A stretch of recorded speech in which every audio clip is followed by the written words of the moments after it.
Regent is the title of this episode, and we do indeed get a new Prince Regent who is ready to shake things up at King's Landing. But while the Green Council is already plotting their next move in this war, the Black Council continues struggling with their plan of action, and this time around, it's the younger generation that seems to be taking the initiative. Hey everyone, I'm Mariana, this is Impression Blend, and welcome back to another House of the Dragon episode breakdown and review. As always, I will talk about everything that happened, everything you need to be paying attention to, how it all compares to the book, Fire and Blood, and answer some of the questions you had as well. Spoilers for this episode and everything leading up to it, but of course, no spoilers for future events from the book.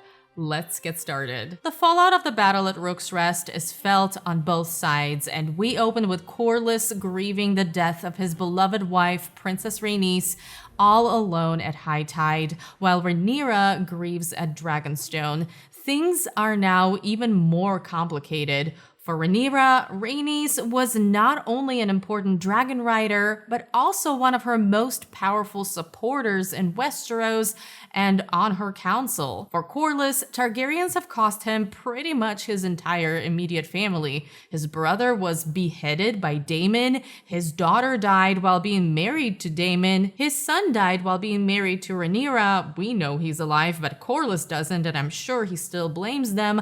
And now his wife died fighting Rhaenyra's war. What I love about this opening is how it sets the tone for the rest of the episode, because we see many of the characters realizing the cost of what they've gotten themselves into and grappling with the idea that they may have underestimated the consequences. It's reflected in Alicent seeing the state Aegon is in and realizing how powerless she is at the council.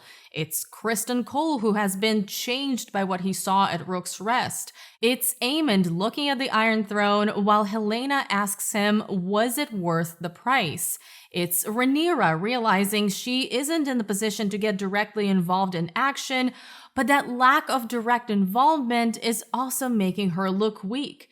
And of course, it's Corlys feeling lost and all alone. In the book, Corlys is very upset with Rhaenyra. They have a big fight. He straight up blames her for the death of Rhaenys.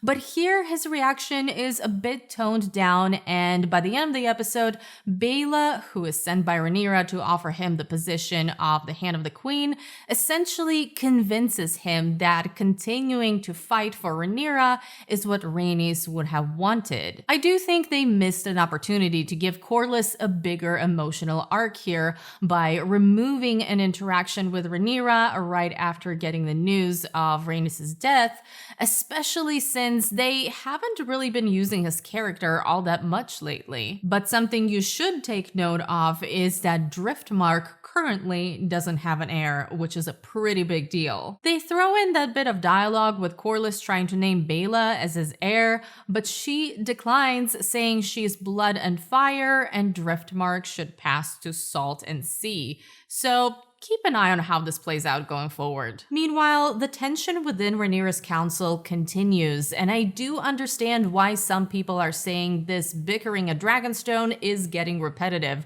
I think many of us expected a more ruthless, decisive, active Rhaenyra after Luke's death, but we really haven't seen a lot of development for her character. I do think we'll get there eventually, but for now, she is feeling the pressure to be more active while also being unable to take action herself because her advisors want her to be safe. Notice how, just like Aegon in the previous episode, Rhaenyra asks, "What would you have me do?" And the answer in this case is silence, because really, just like with Aegon, the answer is nothing. This powerlessness, or rather the illusion of power, is another big theme of the season in general, and this episode in particular, for Rhaenyra, Alicent, and Daemon. But some people choose to take action regardless of what they're allowed to do. In the first half of the season, it was Aemond, and now it's Jace's turn. Despite Rhaenyra insisting he stays at Dragonstone, he, at first, wants to convince Daemon to come back, but then changes his mind and heads for the twins to treat with the Freys. He wants them to allow Craig and Stark's men to use their bridge to cross into the Riverlands. Every Game of Thrones fan tensed up at the mention of that, I am sure, especially since Jace seems to be increasingly more reminiscent of Robb Stark. This doesn't happen in the book, but I have to say this is one of my favorite parts of the episode, not only because they're building Jace to be a likable, active character who seems to actually be good at politics and winning people over to his side, but also because I love seeing different parts of Westeros, different families, different locations come into play. With the Freys, it's particularly interesting because the place looks and feels a lot less dreadful than it did in Game of Thrones. This is also why I enjoyed the scene at the Eyrie, though if I'm being honest, if I were Lady Jane Eyre in this situation and got screwed over on a promise like that, with Rhaena getting all smart with me, I would consider talking to the Greens, but I do hope we see more of this character. She seems to be down to earth and not afraid to tell it how it is. Back on Dragonstone, Mysaria gives Rhaenyra some much needed advice, who apparently needs to be reminded yet again not to underestimate the small folk. Even Daemon understands this. They had this conversation back in season 1, but for some reason Rhaenyra is dismissive of the idea until Mysaria spells it out for her. There is more than one way to fight a war. This writing for Rhaenyra frustrates me, especially since in this very same episode, she yet again complains about being Viserys' cupbearer and being taught about castles and politics. Shouldn't that make her knowledgeable about the political side of things and about how the kingdom operates? Why is she so oblivious to the role people can play in this when she was present at so many council meetings? Yes, it's true. She might not know as much about war tactics and fighting, but why would someone raised on history and politics need to be repeatedly told that her subjects need to be paid attention to and that war is more than actually fighting in a battle? It just surprises me that the writers don't write her smarter when it comes to these things. It would make more sense, and it would be more interesting to watch her use her knowledge to her advantage instead of being at constant odds with her council. But anyway, shortly after, we see Rhaenyra's maid, Elinda Massey, sent on some mysterious secret mission to King's Landing,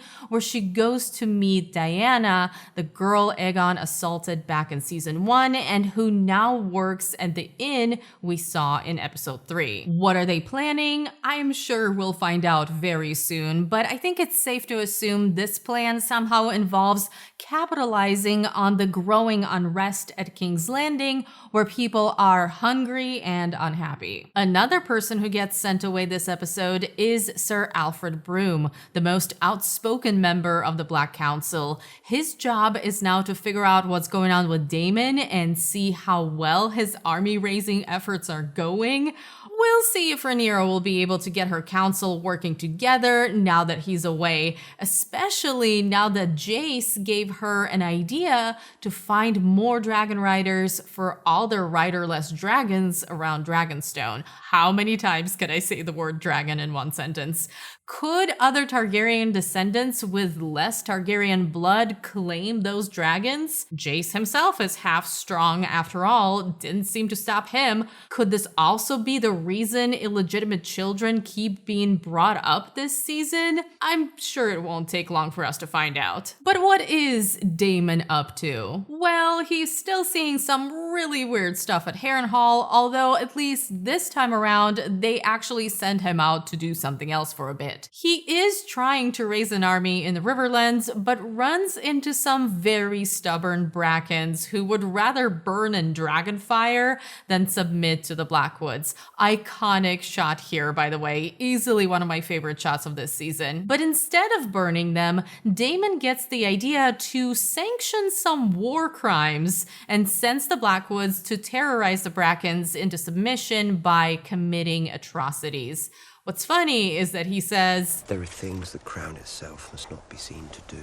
but the Blackwoods commit their atrocities while proudly flying Targaryen banners, which makes the River Lords see Daemon as a tyrant, especially since half of the kingdom believes he ordered the murder of Prince Jaehaerys. This is another miscalculation by Daemon, just like Blood and Cheese was. He thinks people will be intimidated by his strength and scared of what he might do if they disobey, but all he achieves is making himself look like a horrible person nobody wants to follow. Just like Rhaenyra, in this case, he underestimates the people of Westeros and their convictions. We also get further confirmation that this idea of Daemon sitting on the Iron Throne is now firmly planted in his head, and while I still hate this development for him, I guess that's what we're going with for the moment. Maybe that means he will eventually realize that ruling would bore him, or maybe he'll understand politics are not his strength and will come back to Rhaenyra's side, but at the moment, things aren't looking good. Quite a few of you had comments about him. Daemon, possibly the best character in the show, is having the worst arc. D&D were better than Ryan Condal at adapting. Yeah, at the moment I'm tempted to agree with this. I wouldn't go as far as saying that D&D were better at adapting. They had full novels to work with and fully developed characters and interactions to put on screen, and they were doing really well while they were following the books. But as soon as they had to write mostly their own material, things went downhill fast. In contrast to that, I think for the most part, House of the Dragon is doing a really great job fleshing out characters. But when it comes to Daemon, I can't say I'm on board with this development. As Sammy29987 says, it seems like the show is fully committing to that direction. For me, this now depends on where they end up taking this, and if at the end of the season he works through these ideas, coming away with a stronger commitment to Rhaenyra, fine. It's still a random detour, but fine. But if they start developing another Aemond-like trajectory for him, I'm not going to lie, I will be very annoyed. Or maybe they will once again leave things ambiguous and up for interpretation like they have before with his character. Keep us guessing. He is the rogue prince after all. Basically, I'll get back to you with my thoughts on this at the end of the season. I am definitely leaning towards a big portion of this being the influence of Alice Rivers. What her motivations are here, I'm still not sure, but their character dynamic is kind of reminding me of Melisandre and Stannis at this point. Does she have an agenda for filling his head with ideas of him being the king? Because there is enough there to imply she is guiding his visions, and she seems to know a lot about him in general. It's working too, because now Daemon wants to be addressed as king. But you're the prince. What would you call the husband of the queen? Well, the king. There it is then. Consort. That last bit seems unnecessary, don't you think? You guys also continue having some strong opinions about Daemon's hallucinations at Harrenhal that I tend to agree with. Jadenus says they are really dragging the Daemon in Harrenhal plot. It is the same thing over and over again in each episode. Michaela Gonzalez 71 says, I hope this was the last Harren hallucinations episode. Yes and yes. I said it last time and I'll say it again. It is getting repetitive and it is too much. Get him out of there. This time in particular, with him doing what he was casually doing with his mother, that was crossing the line even for the kind of show this is. I think we've set this up enough. Let's move on and actually take this somewhere, because right now it's starting to feel like the writers don't know what to do with this character since there isn't much in the book about his time at Harrenhal. But finally, let's talk about King's Landing, where food is rotting and so is the mood of the small folk, especially once they see the head of Dragon Meleys paraded through the streets. Criston Cole's Dornish ways didn't quite work here. It seems he thought this would inspire the people as a trophy of victory, but the word on the street is fear that Rhaenyra will answer this. People are disturbed by the sight of a slain dragon, but they also realize that dragons can be killed. Not a great thing when dragons are the symbol of Targaryen power. It's just me. What the people aren't seeing, though, is the state of their king as Aegon is quietly rolled in inside a large crate. That scene had a surprising amount of suspense, actually. They took their time, keeping the audience guessing. Is he alive? Is he dead? What state is he in? But when we do see him, his injuries look awful. I'm not going to show it here, obviously, but this scene got graphic in the worst ways. It was gross. I applaud the makeup department for their amazing work because that was pretty disgusting. Finally, though, Alicent seems concerned about her son, and I would assume a big part of that is the realization that in many ways, she is responsible for this. He is barely alive, who knows for how long, and she failed him as a parent and as an advisor. You know who is not fazed by this? Aemond. He's business as usual. They are really building him into a cold-hearted villain, and the fact that he doesn't have much dialogue this season isn't doing him any favors. Alicent seems genuinely horrified by him. She first notices the dagger he's wearing and doesn't even dare to ask what's going on. She then can't get any real information out of Criston Cole, and at Aegon's bedside, the only words out of Aemond are, "Someone will have to rule in his stead." Who could it be? Well, Aemond, of course. He is next in line, and for now, he is Prince Regent. Alicent tries to offer herself as regent, since she technically was one while Viserys was sick, but the council chooses Aemond, who immediately moves on to planning and giving orders. I love the way that scene was shot, with the focus on Alicent as the sound fades into the background, and she is really taking in how the worst person she can think of is now in charge. At first, I took the shot as something indicating her disbelief of everyone rejecting her, but I really don't think it's that simple. She knows the person who really was running the kingdom was Otto, and just like Alicent, we all could use some Otto in this show right now. And I'm sure she remembers how the council plotted to put Aegon on the throne without her knowledge. This was probably about a month ago in the show's timeline. So her reaction has more to do with what I talked about in the beginning of the video,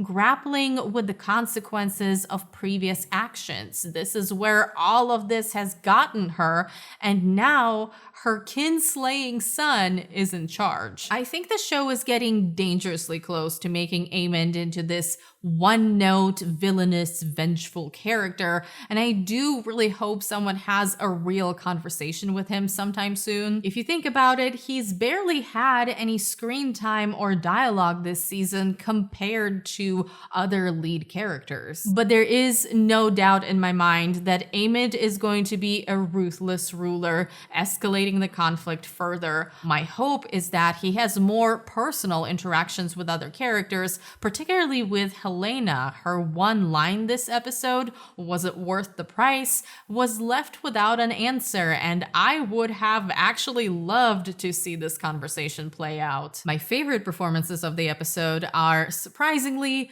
Criston Cole and Alicent. I know, I can't believe I'm saying it myself, but there was a lot of great stuff going on there. I completely agree with Malefic Cinephile, who said, in this episode, I think we're seeing some of Olivia Cook's best nonverbal acting. Watching her son's armor being peeled off his body, the turn in the council to Aemond's authority, her confrontation with Criston Cole, she's really giving it her all. Yes, absolutely, for all of the reasons you mentioned. There's also very much a parallel between her seeing Aegon in bed and her taking care of Viserys in season 1, and I wonder if this is going to finally bring her closer to Aegon, or maybe even all of her children. Maybe this is something that will make her realize she needs to treat them like family. Or maybe she'll just do what she has been doing already and remove herself even further from everything. everything. I hope not, but I wouldn't put it past her to make the worst choice and just leave to look for Otto and Darren. Either way, there clearly is a lot going on under the surface for her, and Olivia Cooke is portraying that inner turmoil brilliantly. As for Criston Cole, he is a changed man, and even though he has fought in battles before, dragon warfare is not something he was prepared for. I do genuinely believe he thinks it is his duty to protect Alicent from the horrors of this war, especially when he himself doesn't quite know how to process all of this. Fabian Frankel is doing a fantastic job as well, and I particularly love the moment when his voice cracks as he tries to tell Alicent what he saw at Rook's Rest. Their armor melted. There were men walking, they were on fire. There are these subtle moments of vulnerability in his character, cracks in his steely facade, and I have to say, this is the first time I've been actually interested in his character and where they might take him from here. At the moment, he thinks this horrible war should only be fought by horrible people, hence why he supports Aemond at the council, but where will that leave him, and how can he justify taking part in these horrors? That remains to be seen. A few final details before we wrap up. First of all, there seems to be confusion online regarding the fate of Sunfire, so let me clear that up. We don't know the state of Sunfire. What Criston Cole says is that he left some men to guard the castle at Rook's Rest and to guard Sunfire because he was long in a dying. This means that he thinks the dragon was dying, but he wasn't going to wait around for it to happen because the dragon was taking his time. He wouldn't leave men with the dragon if the dragon was already dead. The other important detail to pay attention to is that Aemond ordered the gates of King's Landing closed, something Alicent does in the book, by the way, but the show doesn't want to give her anything to do. The reason this is important is that this is another person who doesn't understand the power of the small folk. We see their desperation through Hugh Hammer and his family in this episode, who are unable to get out. But just like Daemon, Aemond seems to think he can force people into submission, and judging by how well that worked out for Daemon, I don't think this is going to pan out the way Aemond intends. Finally, in a heartbreaking moment, Aegon does manage to say one word to Alicent. He calls for her with a weak mummy right after she leaves his room, but aside from this being sad, it also means Aegon is not completely out of it. If you remember, earlier in the episode, Grand Maester Orwyle isn't sure if Aegon will ever wake up, but now it seems we have the answer, and I can't wait to see how he's doing in the next episode. Overall, definitely a transitional episode that unfortunately was no match for episode 2 of this season, another transitional dialogue-heavy episode that is currently still my favorite of season 2. I've seen some polar opposite opinions on this. Some of you thought it was uneventful and called it your least favorite, while others thought it was a nice cool down episode with some particularly great dialogue. I am somewhere in the middle with this. While I don't think it's a particularly bad episode and there were things that I really enjoyed about it, I would also say this is my least favorite of the season so far. Cooldown episodes like this are necessary, and there was a lot they needed to set up for the rest of the season, but the way they chose to pull away from the potentially dramatic moments here made the episode less exciting. Why can't Corlys have an emotional arc or a heated interaction with Rhaenyra to make his decision to be Hand of the Queen more impactful at the end of the episode? Why is Baela almost dismissive of his grief? Why can't Aemond have some substantial dialogue? Why is Helaena just continuously lurking in the background? Why is Rhaenyra having the same conversations with her council 5 episodes into the season? Meanwhile, we're spending time on Daemon doing unholy things with his mom in his his dreams, and he's been hallucinating at Harrenhal for 3 episodes straight. I'm not going to list everything, but you get my point. I think leaning into powerful character interactions could have made this episode more interesting and developed these characters further. It was a really long episode too on top of that, and even though, like I said, there were things I really enjoyed about it, especially as a book reader, I still felt the runtime here for the first time this season. But looking at the bright side, I think episode 6 is going to be packed. We have what looks like riots at King's Landing in the trailer. We might actually have Aemond talk to people. We have Team Black looking for dragon riders and people interacting with dragons. We have the Lannister army we keep hearing about finally approaching. Aegon looks more awake. Daemon heading towards Caraxes. Let's fucking go. As for episode 5, it was fine. It was an episode with characters, places, and cool shots. It had some nonsense, it had some good stuff. It might be an episode that plays better when you binge the whole season. It's very likely that it's an episode the importance of which grows as we get further into the story. But as is, on its own, it's just fine. So what did you guys think about Regent? Let me know in the comments. And if you missed my review of the previous episode, I have it right here, ready for you to watch next.